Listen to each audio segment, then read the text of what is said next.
আমরা যাচ্ছি জাপান। এটা হলো বিয়ের পর আমাদের প্রথম বিদেশ ভ্রমণ। আমি কখনো ভাবতে পারিনি যে এরকমভাবে জাপান যাওয়ার সুযোগ হবে। সেই ভিডিওটাই আজকে আপনাদের কাছে তুলে ধরবো। আশা করি আপনাদের ভিডিওটি খুব ভালো লাগবে। আমরা এখন রয়েছি কলকাতায় হাওড়া ব্রিজের কাছে।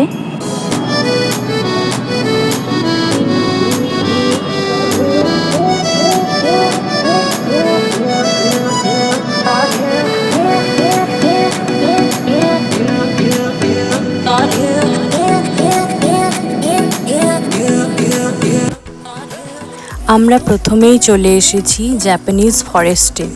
আপনারা দেখতেই পাচ্ছেন সামনে 4টে ড্রাগনের স্ট্যাচু করা। এরপর আমরা ভিতরে আস্তে আস্তে ঢুকে যাব। সামনেই একটা বিশাল আকৃতির বুদ্ধ মূর্তি, ভীষণ সুন্দর অপূর্ব একটা মূর্তি। তার কারুকার্যগুলোও দেখার মতো, ভীষণ ভালো লেগেছে।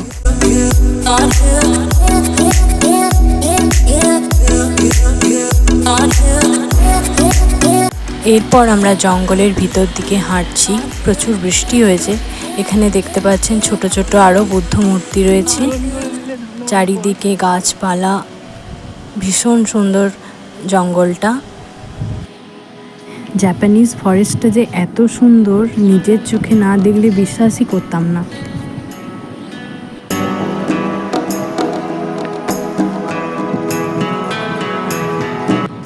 এরপর আমরা চলে এসেছি জাপানের বিখ্যাত টেম্পলে।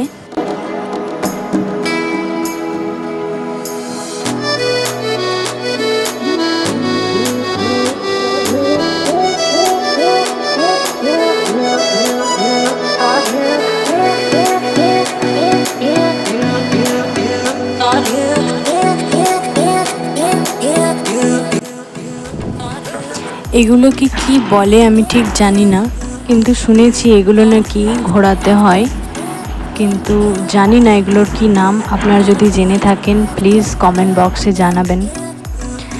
ফাইনালি আমরা সেই ফেমাস টেম্পলে চলে এসেছি।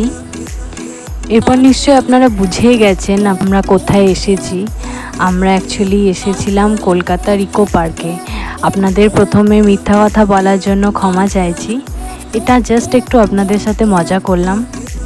আপনারা অনেকেই নিশ্চয়ই এখানে গেছেন, দেখেছেন, আর যারা যাননি বলবো একবার নিশ্চয়ই যান। হয়তো এটা অরিজিনাল জাপান দেশ নয়, কিন্তু এক টুকরো জাপান আপনি দেখতে পাবেন। তাই ভিডিওটা কেমন লাগলো অবশ্যই জানাবেন। ধন্যবাদ।